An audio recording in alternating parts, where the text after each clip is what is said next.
Oh boy. So, Soissons.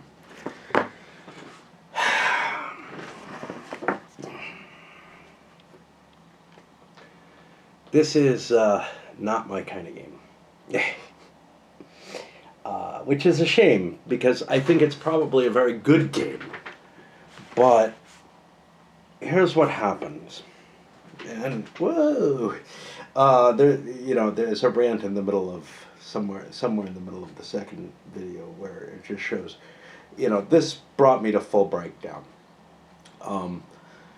What it is there's geometric thinking involved in it that is at a level that's higher, I think, than what's required in, your standard sort of Avalon Hill Classic and whatnot. The concepts of what is going to force the enemy line to fall back are just a little bit harder. And I'm older, and it's harder for me to learn new things. In fact, I don't know how much harder, because when I first faced those old Avalon Hill Classics, I kind of looked at them and said, what the hell? They don't seem to represent anything, because I didn't understand what they were meant to represent.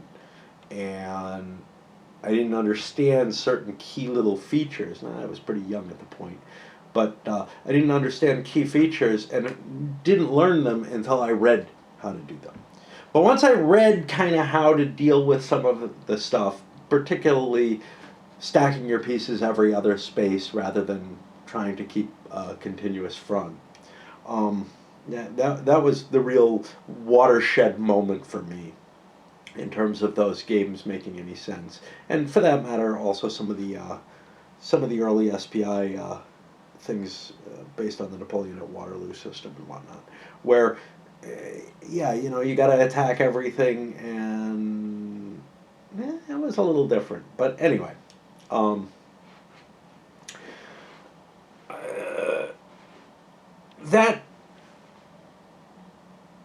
having that translated to me, that was easy to implement. The problem here is I can kind of figure out what I should be doing and should be looking at, but it's hard to visually register it. Actually playing the game, and maybe with practice, that would improve. But here's the problem with that.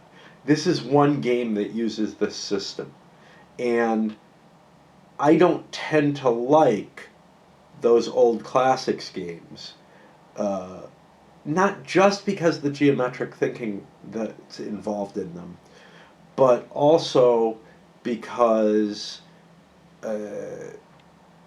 they're not giving me, even knowing the patterns and whatnot, the cost to that thinking, and that kind of trying to outmaneuver on the hex grid in a way that doesn't feel completely natural. And this also doesn't feel 100% natural, because it's a set of rules to regulate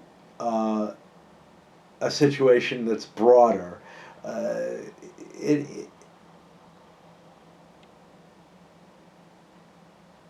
Anyhow,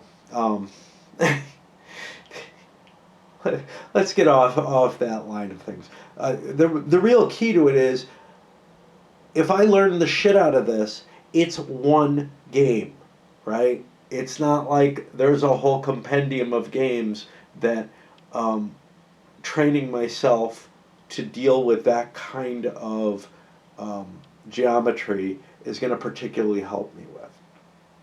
And it's not, it's one situation that I need to, that I have available to play.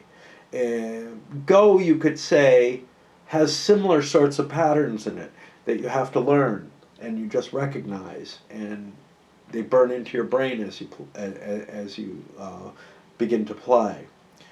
But the difference there is, Go is not one situation. Go is this abstract that, I was willing to commit myself to for a while, and I still didn't become good at it. But this is not. This is something that I would have to commit, not to the level I did at Go, but maybe to the level that I had to, to be able to play Stalingrad or Africa Corps really badly.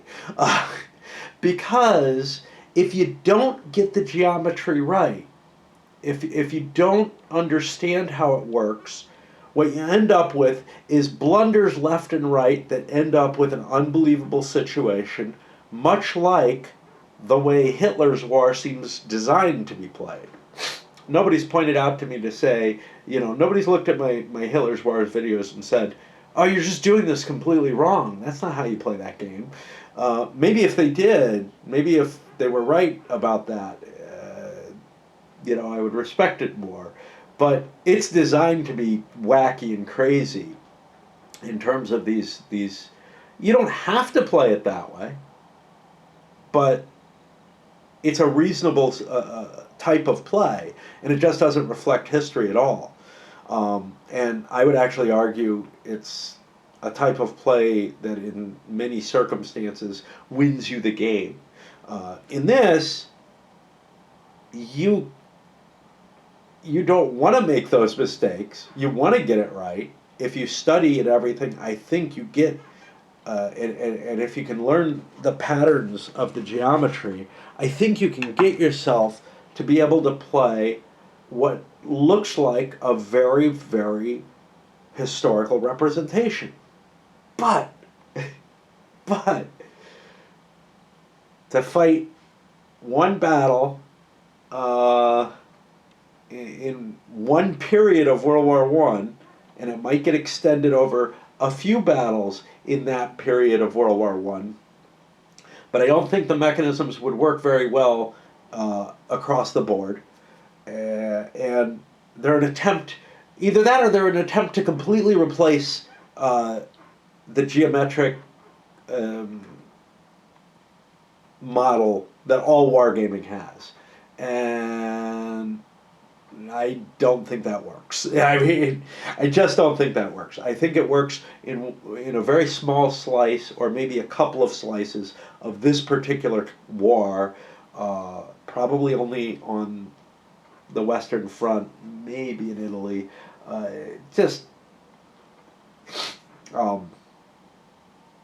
and probably not for the entirety of the war. Although the designer does say you fall into the rest of World War One once you get past that surprise advantage. And I'm not that convinced about that. I'm really not that convinced. I think this has to do with the peculiarities of the German orders at that time, and the capability of the Entente to be able to throw a great deal of force for a push in a way that they didn't before. But anyway, you cannot get historically believable results if you don't understand the geometry.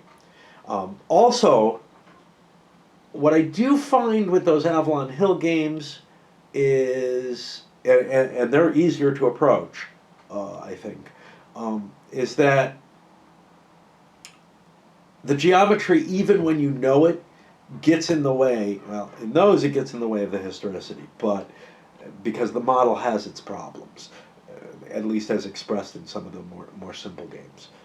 I would say things like SPI's Kaiser's Battle, that presents a believable mechanism using standardized wargaming concepts. And so the question is, how much does this give you an improvement of it? And most of what I feel with that is that the improvement that this gives is actually in the gameplay itself, and it's the gameplay that's the problem, right? It's the gameplay that's causing the barrier that I want to get over, right? So this may or may not have some historical advantage as a representation to the standard representation. I don't see that. I haven't gone deep enough into the game, obviously. I can barely, at best, no, I cannot even manage the geometry yet, which is clear. My last turn of this game, I've got Oh, look, they cut them off. Oh, look, now they cut them off. I'm just unable to picture it and operate within it. Would I be able to? Yeah, yeah. I mean, I would. And if it was like, if this was something that me and a buddy were addicted to, the way a buddy of mine and I were addicted to Go for a while, yeah, I could totally see playing it all the time and really getting able to express the geometry as a competitive game. However, that kind of thinking, putting myself into that gamey mood, and this happens with those Avalon Hill games, takes away from one of the most important things for me that is involved in wargaming or any kind of simulation gaming, which is what's the story that it's telling? Now, you might look and say, well, geez, man, you're not harshing on this the way you'd harsh on something like Agricola, which you fucking hated because of the mechanisms. Yeah, there's a reason for that.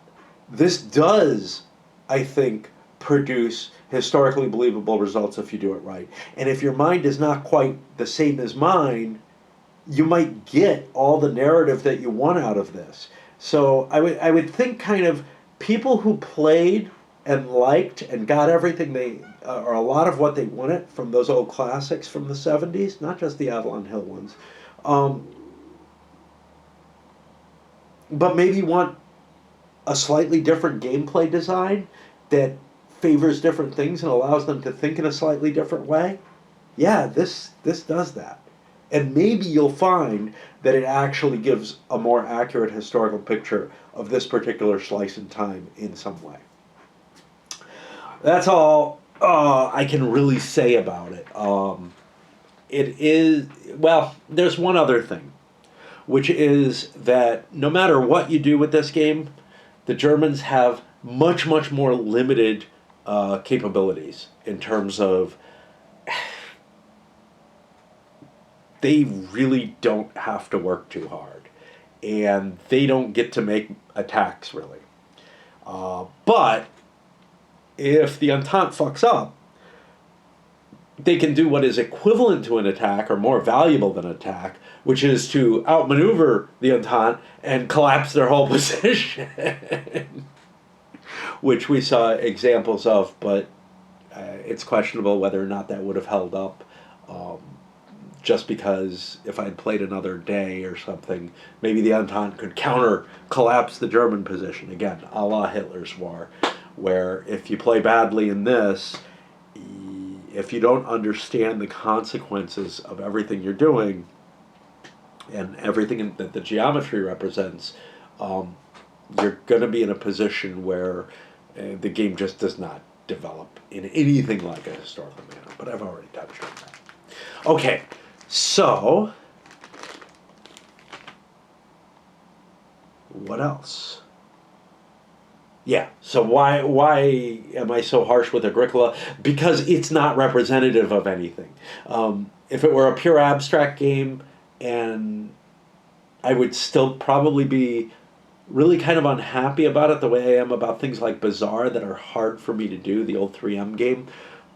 Are there any new 3M games?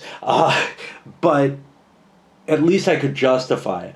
But there it's got this weird overlay of farming that doesn't seem to represent farming and made me go run and play a game that I really fucking hate, but that at least makes some attempt at representing farming as a roll-and move, and it's got all kind of problems with it, but at least it's not, just making shit up. It doesn't make sense. Then you could ask, well, how do you like things like Carcassonne or whatever? Well, okay, that's a special case. Carcassonne feels almost like Go to me in terms of like, I am just playing a pure abstract at that point. I don't feel like whatever theme is added to it is taking away from it by making me think in terms of subject and narrative. Okay. Other than that, what about the components? Well, the map's nice. Big hexes, etc. Suitable for a game of this size. You couldn't do, well, okay. Viva la Emperor does it, but it would be odd to do a really large game with those size hexes. Counters, I had a couple issues with the counters, mainly to do with the coloring. I had a little difficulty, not in distinguishing the color of counters if I look at them or whatever, but my brain just was not immediately recognizing whose piece I'm looking at. And that can be a tricky thing. You know, if you're not Redmond Simonson, you're probably not doing it perfectly. I don't know. Even he made mistakes. A ton of player aids. I found myself not using them all. So, for example, the combat procedure summary and the supply lines fallback direction, retreat direction. These would be very helpful if you just kind of zoned out on these and really, this would be the study aid that you need to play the game well. I don't usually like to study to play a game though, so you know, there you go. Sheet with the victory points. Unfortunately, this had a couple of important pieces that you do need within the game, but you know, I mean, it's the rule book is we'll get to the rule book in a bit. It's a bit hard to find some of these things in, so getting used to these, preparing by zoning out on the charts probably is a useful thing. I'm not good at zoning out on the charts as my starting position for a game. Eventually, I might get there, like with something like SFB or whatever. I might get there and find out what my optimal attack ranges are. Although, honestly, I'm just not that clever.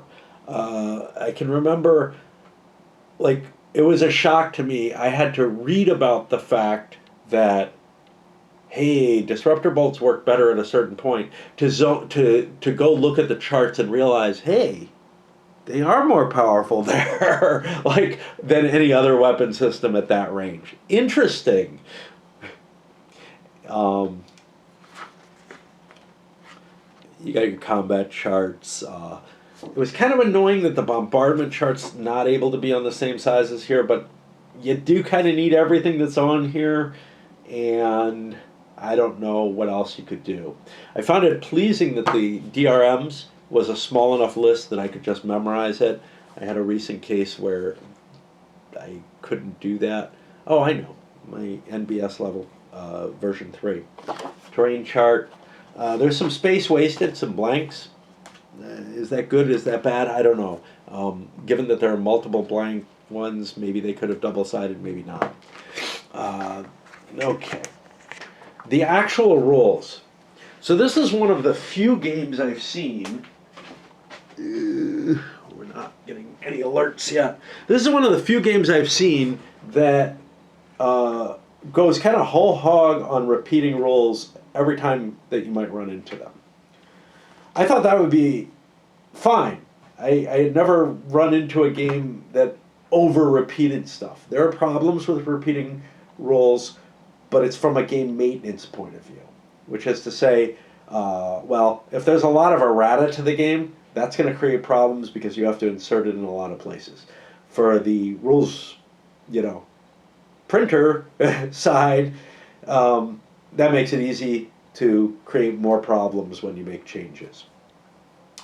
I found it surprisingly lacking in mistakes or places where it seemed like something was written wrong in one place and right in another. I found one case that maybe I played the wrong way, maybe I played the right way, I don't know. It didn't have a lot of impact on the game. It has to do with when the defender gets a bonus for a prep marker. And yeah. But because there's one place at least that very clearly seems to say that it is the enemy prep marker, the attacker's prep marker, that's of importance. But I thought I found something, and I didn't go look it up again, that said the opposite. Let's see, is it on here? Yeah, here it is. So on the bombardment DRM here, it's firing into a hex adjacent to a friendly prepare marker during an assault segment. gives you a bonus. But in the rules, there's at least one place that says it's +1 for the phasing player's prep marker. There's a contradiction there. I went with the one that made more sense to me, which is that by placing the prep marker and having it as the defender, I get the bonus because I've set up my fire lanes. But there could be a good argument for, as you're watching the opponent set up his attack and prepare for it, you're able to set your defensive zones better. So either way would make sense. Again, it didn't have a huge effect on the play. What I did find, though, was that the size and the repetition was painful, not when first reading it, surprisingly enough. Seems kind of weird, keep reading the same thing, and you're like, but when going over it the second time, trying to explain it, it was more painful, obviously, because it bloats the book a great deal. But also when searching to find things, it ended up making it difficult because some things were not repeated all over the place because they only showed up once. But you might have thought that, oh, there would be something about this somewhere else, and it isn't the case. That's where the player aids probably would come in handy to me, because there's things, well, not the combat procedure, supply lines, fallback maybe, but these aren't always covering everything. Sometimes I had to find stuff to supplement what's in the player aids, as is often the case. The real treasure here is the playbook. The playbook gives what? It gives a little bit of historical information, quite a bit. Some pictures of tanks. There's pictures throughout this. But then a really outstanding dual designer's notes. Because essentially there's two designers. The person who first designed the game came up with a fairly simple design of just this battle, more of a 70s style game, really. And then the second designer really rewrote it with this very different type of game. And he says he took over the development, but you know, it's more than development. He's got it as design and development notes. And so most of the things that are new and exciting about this system are his addition, his changes, his design, really. And, well,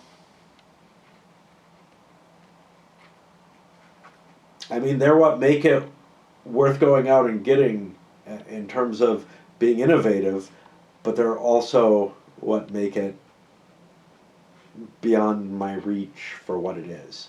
It's basically this cost-benefit analysis of, is it worth learning this hard-to-learn, for me, new type of geometry of how to subvert units and outflank and whatnot and what the effects are, or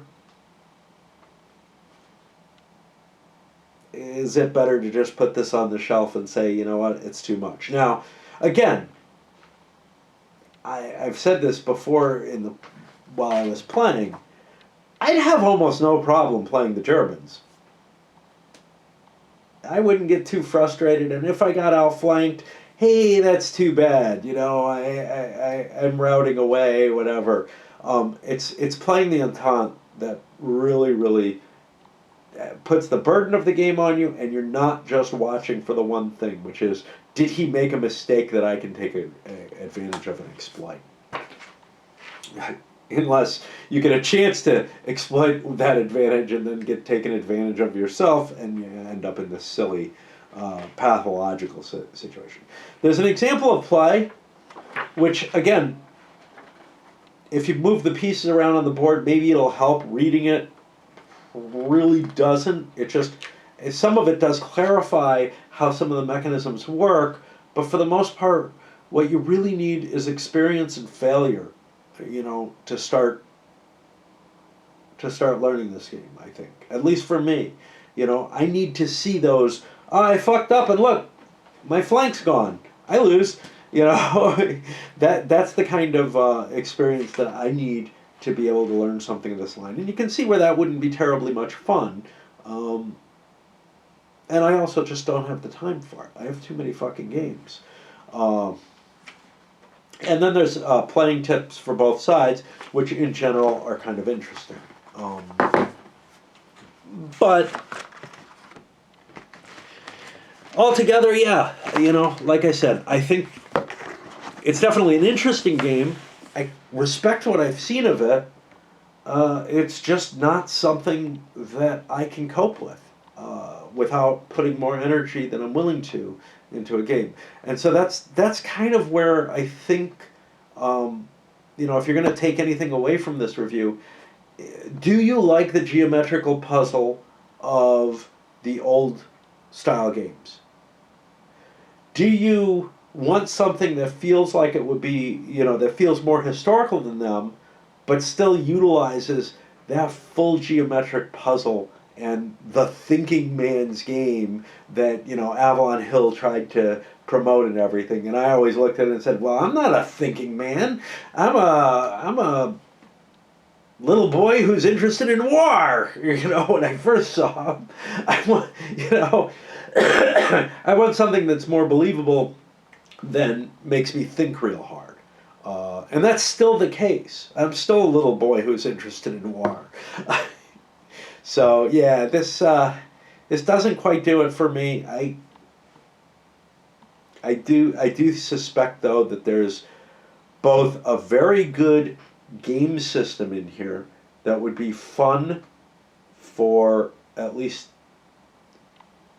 well, it would be fun for a pair of players, one of whom's like me to play the Germans, and one who loves to figure out just how to optimize their attacks. So on that side, yeah, I would play it. I would play it, you know, happily if I get to be the Germans. And I might, you know, help them learn the geometry, because I think I could teach the geometry to someone better than I can exploit it and cope with it myself. But yeah, really only one player gets to fully play and gets to make all those decisions. It's not, you know, like the beauty of the East Front was always, oh look, the Germans get to attack first, and then the Russians come back. Well, you're not going to come back, but you might be able to slip a banana under somebody's shoe and then kick their head in while they're lying on the ground. All right, that's it. Up it goes.